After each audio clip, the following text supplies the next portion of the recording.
자, 중세 유럽 문학의 거장으로 알려진 단테는 그가 쓴 신곡이라는 책에서 지옥의 형벌에 대해서 이야기를 합니다. 지옥의 형벌을 받고 있는 사람들 중에요, 큰 바위에 짓눌려 있는 형벌이 있습니다. 바위에 찌그러져서 짓눌려 있는 형벌. 이 바위의 무게 때문에 허리가 굽었습니다. 그래서 이제는 영원히 땅만 보고 살게 되었습니다. 그래서 땅만 보는 벌을 받은 것입니다. 이 죄가 무엇일까요? 그 죄목이 교만이었습니다. 뻣뻣한 허리로 위만 보며 살았기에 그 처벌로 이제는 허리를 굽게 해서 아래만 보는 것입니다. C.S. 루이스는 교만을 모든 악의 뿌리가 되는 악이라고 말하면서 인간이 지을 수 있는 가장 큰 죄를 교만이라고 했습니다. 여러분, 한국 사람은 간장, 고춧가루 같은 거 있으면 대부분의 음식을 만들 수 있습니다. 다 간장 들어가고 고춧가루 들어가고 그렇죠. 사탄은 인간을 교만하게만 할 수 있다면, 교만 한 가지만 있다면 다른 건 다 봐줄 수 있다고 합니다. 온유해도 좋고요. 온유해도 좋고 순결해도 좋고 신실해도 좋습니다. 심지어는 주의 일에 열심이어도 좋습니다. 그 어떤 것도 교만이라는 양념 한 가지에 간이 되어 있으면 충분하다는 겁니다. 왜 그렇겠습니까?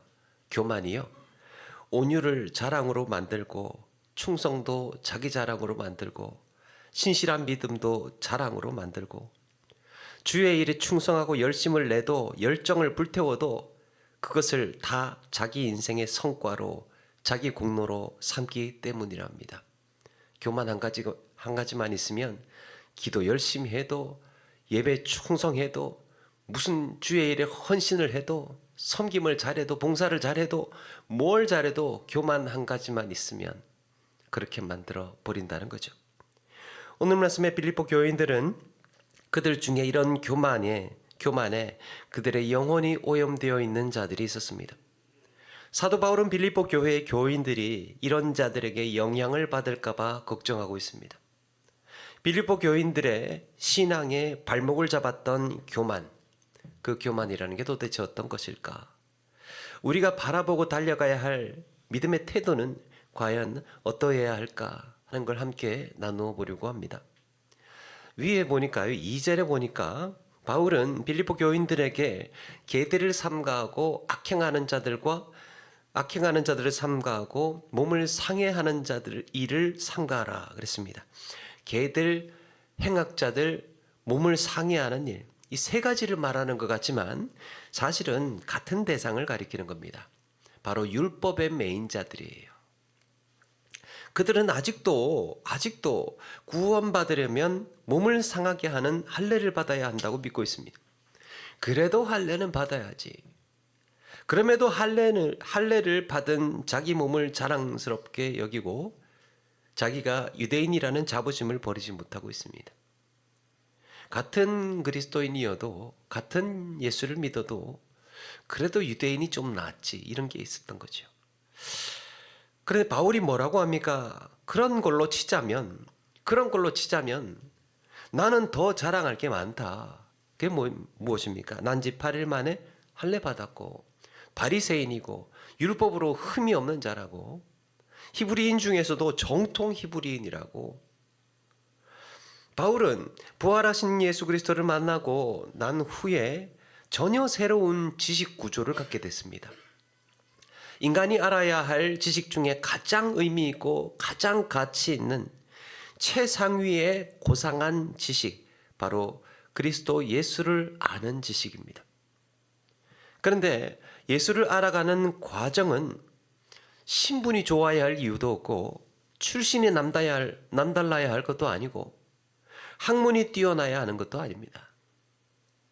예수를 알아가는 과정은 세상의 스펙을 쌓아가는 과정과는 전혀 다른 방식입니다. 그게 뭡니까? 10절에 보니까 내가 그리스도와 그의 부활의 권능과 그의 고난에 참여함을 알고자 하여 그의 죽으심을 본받아 세번역 성경에는 이렇게 말씀합니다. 내가 바라는 것은 그리스도를 알고 그분의 부활의 능력을 깨닫고 그분의 고난에 동참하여 그분의 죽으심을 본받는 것입니다. 그들의 자랑처럼 육신을 신뢰하게 만드는 일이란 무엇입니까? 내 자질을 축적하는 거죠. 내 실력을 쌓아서 사람들에게 인정받고 좋은 성과, 큰 업적을 이루어서 나 이런 사람이야 라는 거예요. 나 이런 사람이야 라는 걸 가지고 있는 것. 자기 값어치를 높여가는 것입니다. 자기 가치, 자기 값어치를 높여가는 것. 그게 육체를 신뢰하게 만드는 일이랍니다. 바울은 이런 교만에 기반을 둔 믿음을 경계하고 있습니다. 정작 우리가 깨닫고 우리가 알아야 할 믿음의 길이 무엇입니까? 그리스도의 부활의 능력을 깨닫는 거예요. 부활의 능력. 그분의 고난에 동참해가면서 그분의 희생을 본받는 겁니다. 하나님께서 나를 얼마나 사랑하셨기에 독생자를 보내셨던가. 우리 주님께서 죽기까지 참으신 그 십자가의 은혜란 도대체 어떤 것이었나. 복음을 전하면서 사람들에게 모욕을 당하고 보니 정말 십자가의 길을 걸으신 그 주님의 한 걸음 한 걸음이 새롭게 다가오는 겁니다. 내가 몸이 아프고 보니 고난을 당할 때마다 그것을 내게 남은 십자가의 흔적이라고 여기고 어떻게든 그리스도를 본받고 싶은 마음뿐입니다. 여러분, 여기에 내 값어치를 높이는 활동이 뭐가 있습니까? 내 스펙을 쌓아가는 활동이 뭐가 있습니까? 내가 자랑할 게 무엇이 있습니까? 이렇게 바울은 그리스도를 배우고 그리스도로 무르익어 가고 있었던 겁니다. 여기에는 차질이 필요 없고요. 여기에는 실력을 쌓고 업적을 이루어서 자기의 몸값을 올려놓는 일이 쓸모가 없는 거예요. 이런 점에서 바울은 중요한 말씀을 합니다. 12절에 내가 이미 얻었다 함도 아니요 온전히 이루었다 함도 아니라 오직 내가 그리스도 예수께 잡힌 바 된 그것을 잡으려고 달려가노라. 그는 언젠가 다메섹으로 가던 길에 부활하신 주님을 만났죠. 그리고 다시 없을 인생의 충격을 받고 회개합니다. 그의 삶은 다메섹 이전과 다메섹 이후로 나눌 수 있습니다. 삶의 길이 완전히 달라졌습니다. 여러분, 그런데 그렇다고 해서 바울은 그 사건으로 인해서 그리스도의 인격을 닮게 되었고 거룩한 삶을 온전히 살 정도로 변화되었다고 말하지는 않습니다. 나 주님을 만나고 회개하고 예수 믿었어. 이제 구원받은 하나님의 백성이 됐어. 그렇다고 해서 뭔가를 다 이루었고 뭔가 완성되었다고 이야기를 하지 않습니다. 여러분, 이것이 우리의 신앙생활에 매우 중요한 자세입니다. 사도 바울만큼 그리스도를 깨달은 사람이 어디 있습니까? 바울만큼 복음을 이해하고 진리의 말씀을 체득한 사람이 어디에 있겠습니까? 그런데 그의 자세를 보십시오. 그럼에도 내가 얻었다고 말하지 않겠다. 나는 내 구원이 온전히 이루어졌다고도 말하지를 못한다. 그냥 그저 오늘도 예수께 사로잡혀서 그걸 붙잡으려고 오늘도 부지런히 부단히 달려갈 뿐이다. 그러므로 형제들아, 13절, 나는 아직 내가 잡은 줄로 여기지 아니하고 오직 한 일, 즉 뒤에 있는 것을 잊어버리고 앞에 있는 것을 잡으려고 표대를 향하여 달려가노라. 뒤에 있는 것을 잊어버리라고 합니다. 바울에게 뒤에 있는 것은 무엇입니까? 그가 걸어온 삶의 자취들이지요. 난지 8일 만에 할례 받았는데, 율법대로 살았는데, 출신 좋고 신분 좋고 바리새인에다가 내가 다니면서 교회를 몇 개를 세우고 몇 명을 전도를 하고 학문적인 수준은 또 어느 정도고, 이런 것들, 자기 신분과 이력과 업적에 관한 모든 것들, 뒤에 있는 것.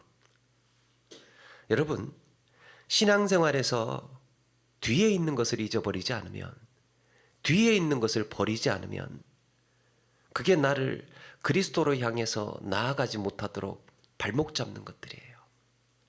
나를 성장하지 못하게 합니다. 나를 변화되지 못하게 합니다. 나 이런 사람인데라는 걸 가지고 있으면. 빌립보 교인들 중에 교만에 오염되어 있던 태도가 무엇이었습니까? 그래도 할례 받아야지. 예수 믿어도 할례 받아야지. 그래도 율법이 그런 거. 그래도 이방인보다 유대인들이 좀 낫지. 그들은 과거의 유물에 발목이 잡혀서 전진하지 못하고 있었습니다. 오히려 믿음의 진보를 방해하고 그리스도를 본받아 가는 데에 걸림돌이 되고 있었습니다. 과거에 매여 있어서, 과거의 유물에 남아서, 뒤의 것을 잊어버리지 못해서 그게 지금도 아직도 현실을 지배하고 있었던 겁니다. 그래도 이렇게 살으라고. 그래도 네가 해놓은 성과가 더 좋은 거라고. 러시아의 어떤 황제가요, 왕궁 공원을 산책을 하고 있었답니다. 그런데 공원 한켠에 좀 저쪽에 그 자풀이 나 있는 자리에 보초를 서고 있더라는 거예요. 병사가 한 명 서 있더라는 겁니다. 그래서 병사가 왜 저기 서 있을까가 눈에 띄었습니다. 전혀 보초를 서야 할 자리가 아닌데 가서 거기서 혼자 병사가 서 있더라는 거예요. 그래서 궁금해서 황제가 다가가서 물었습니다. 아니, 자네 여기서 뭘 하는 거냐? 그러니까 네, 근무 중 이상 없습니다.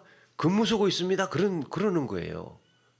아, 그래 근무 서는 건 알겠는데 왜 여기 서서 근무를 서고 있냐고 물으니까 글쎄 자기도 잘 모르겠대요. 대장님이 서라고 해서, 경비대장님이 여기서 서서 보초 서라고 해서 지금 여기도 서 있다는 겁니다. 자기도 모르겠다고. 그래서 이상해지는 거예요. 아니, 경비대장은 여기가 뭔 줄 알고 여기서 서라고 했냐. 그래서 경비대장한테 보내서 알아보라고 했습니다. 그런데 경비대장도 몰라요. 왜 거기에 보초를 서야 돼, 그 자리에 보초를 서야 되는지를 모른대요. 그냥 그 자리에 보초를 서라고 규정이 그렇게 되어 있더래요. 매뉴얼이 그렇게 나와 있어서 그 자리에 그러니까 경비는 어디에 서야 된다라고 이렇게 규정이 나와 있길래 그래서 그런가 보다 하고 의심하지 않고 그 자리에 보초를 한 명 세웠다고 합니다. 거기 왕궁 안에 있는 어떤 병사들도 왜 거기에 그 자리에 보초를 서야 되는지, 자기가 교대 근무도 하고 다 서봤을 텐데 아무도 왜 거기에 그 자리에 자풀나 있는 엉뚱한 자리에 보초가 서 있는지를 모르더랍니다. 그래서 호기심이 생겼습니다. 황제가 도대체 왜 이런 규정이 생겨났는지를 추적하다가 올라가다가 보니까 100년 전에 고 문서를 발견했습니다. 100년 전에 황궁에서 고 문서를 발견했는데 그 기록을 보니까요, 아주 오래전에 황후가 정원에다가 장미를 심은 적이 있답니다. 장미를 심어 놨는데 그걸 밟지 못하게 보초를 한 명 세웠답니다. 그런데 세월이 지나다 보니까 그 장미는 죽어버렸어요. 장미가 죽고 장미가 사라졌는데도 보초는 계속 서 있었던 거예요. 아무것도 남지 않았는데 명령은 취소가 되지 않았습니다. 100년간 그 자리에 그냥 보초를 선 겁니다. 이유도 모르고. 여러분, 이미 지나가 버리고 이제는 쓸모없는 내 신앙의 유물이 무엇입니까? 뒤의 것을 잊어버려야 하는데 이미 지나가 버린, 그게 내가 예수 그리스도를 알아가는 데에, 부활의 능력을 깨달아가는 데에, 그리스도의 고난에 참여해가는 데에 전혀 도움이 되지 않는, 그럼에도 그래도 이런 것은 가지고 있어야지, 그래도 나 이 정도 되는 사람이야, 그런 것들은 이 버리지 못하는, 잊어버리지 않는 무엇입니까? 내가 교회를 위해서, 하나님의 나라를 위해서 헌신했던 기억, 내가 일구원했던 업적, 내 성과, 버리지 못한 내 자질이며 공로는 무엇입니까? 그게 예수 그리스도를 알아가는 데에, 부활의 능력을 깨달아가는 데에 어떤 도움을 주는 것들입니까? 여러분, 이 고질적인 문제는 예수님의 제자들에게도 드러났습니다. 예수님은 제자들에게 3번이나 십자가의 고난과 죽음에 대해서 예고를 하셨습니다. 그런데 제자들은 이게 무슨 말인지를 깨닫지는 못하는 겁니다. 오히려 그들의 공로는 주님이 걸어가셔야 할 십자가의 길을 제대로 보지 못하고 눈을 가리고 진리를 깨닫는 데에 미련하게 만들었습니다. 자기들의 공로는. 예수님께서 예루살렘에 들어가서 고난을 받고 죽은 자 가운데서 다시 살아나야 할 것을 말씀하시니까요, 베드로가 뭐라고 합니까? 주여 그리 마옵소서, 이 일이 주께 미치지 아니하리이다. 이게 무슨 말입니까? 예수님 걱정하지 마세요. 제가 온몸을 던져서라도 막을게요. 여러분, 이거 어떻게 보면 베드로가 참 충성스럽고 자기를 돌보지 않는 헌신으로 보여집니다. 그런데 베드로의 마음에 깔려있는 심리가 무엇입니까?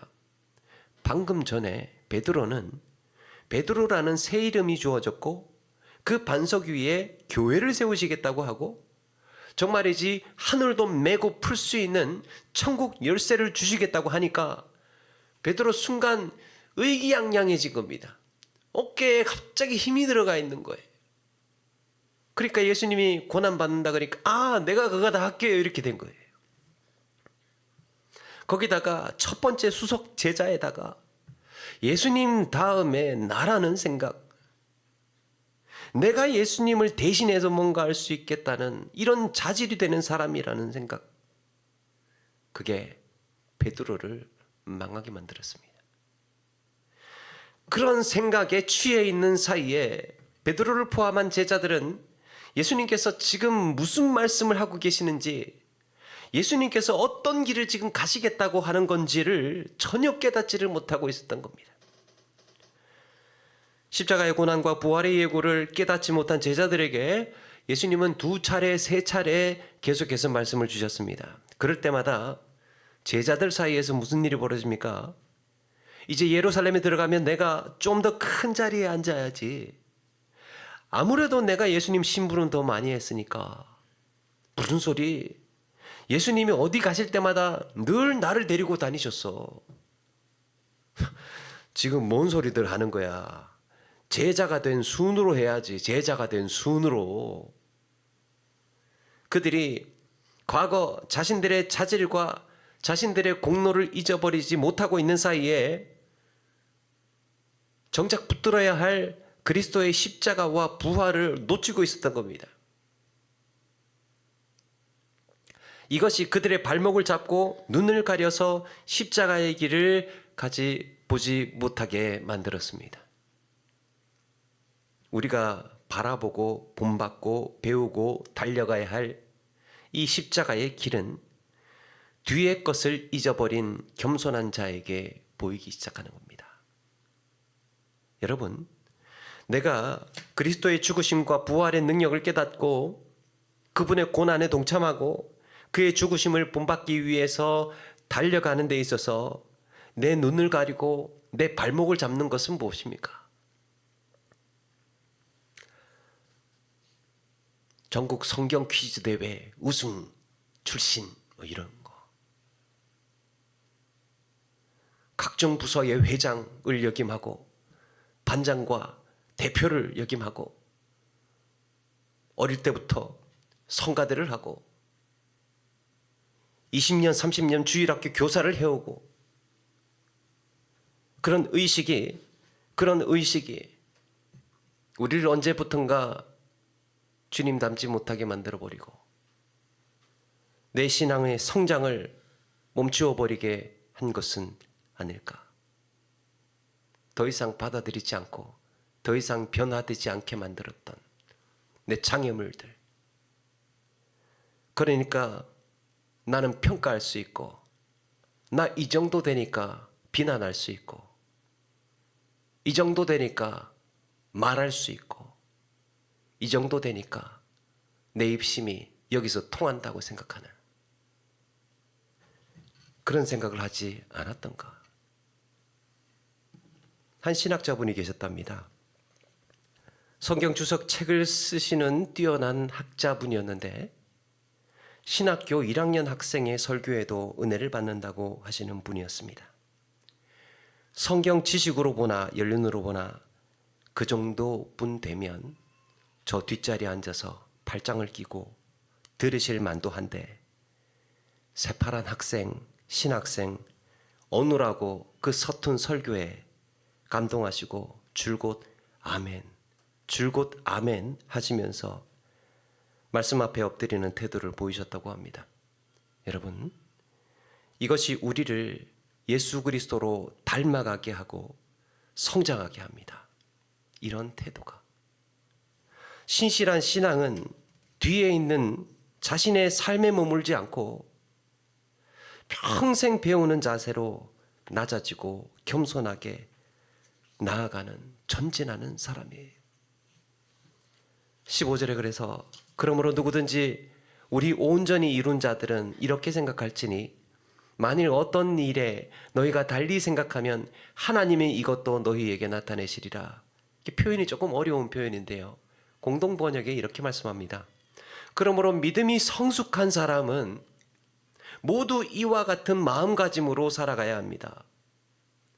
만일 여러분이 어떤 문제에 관하여 다른 생각을 품었더라도 하나님께서 그것까지도 분명히 가르쳐 주실 것입니다.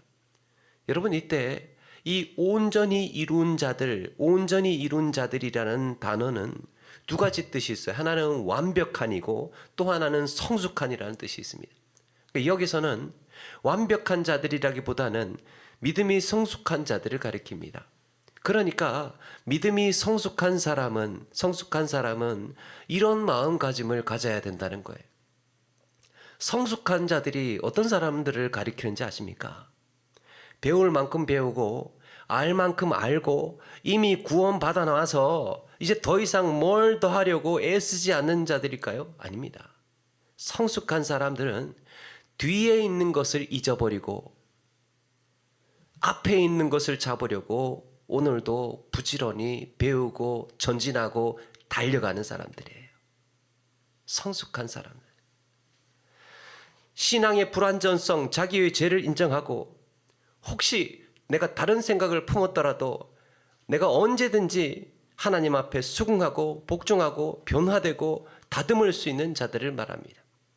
성숙한 사람들은 변화될 준비가 되어 있는, 들을 준비가 되어 있는 사람들, 바꿀 준비가 되어 있는, 체질이 되어 있는 사람들, 성숙한 사람들입니다. 말씀 앞에 얼마든지 언제든지 무릎 꿇고 엎드릴 수 있는 사람들. 여러분, 신앙의 성숙이 무엇일까요? 종교개혁자 루터는 말합니다. 그리스도인의 본질은 그가 이미 된 것에 있지 않고 그가 되어가고 있는 것에 있다. 이미 된 것에 본질이 있지 않고 지금 내가 뭐가 되어가고 있는가? 지금 내가 어디로 향해 가고 있는가? 신앙이 성숙하다는 말은 많이 알고 있고 이루어 놓은 것, 쌓아 놓은 것이 많은 것을 말하는 게 아니라 언제든지 이렇게 말씀 앞에 깨닫고 순종할 수 있는 태도가 된 사람을 말합니다. 성숙한 사람. 마음밭이 잘 기경이 되어서요. 마음밭이 잘 기경이 되어서 말씀의 씨앗이 심기어지면 거기에서 잘 자라고 열매가 무르익을 수 있는 사람이에요. 마음밭이 잘 기경이 되어 있는, 준비가 되어 있는 사람이에요. 사랑하는 여러분, 신앙은 쌓아가거나 축적해가는 것이 아니라 그리스도로 무르익어 가는 것입니다. 예수께 사로잡힌 자들은 과거보다 조금 더 주님을 닮고 조금 더 변화되어 있어야 합니다. 2025년 새해가 이제 시작되었습니다. 뒤에 있는 것 이제 잊어버리고 지금의 나는 무엇이 되어가고 있는가? 뭐가 되어가고 있는가? 거기에 관심을 갖는 우리 모두가 되시기를 바랍니다. 그렇게 살아있는 믿음, 변화되어가는 신앙의 삶으로 하루하루 주님을 향하여서 달려가는 그런 새로워져가는 저와 여러분 되기를 주의 이름으로 축원합니다.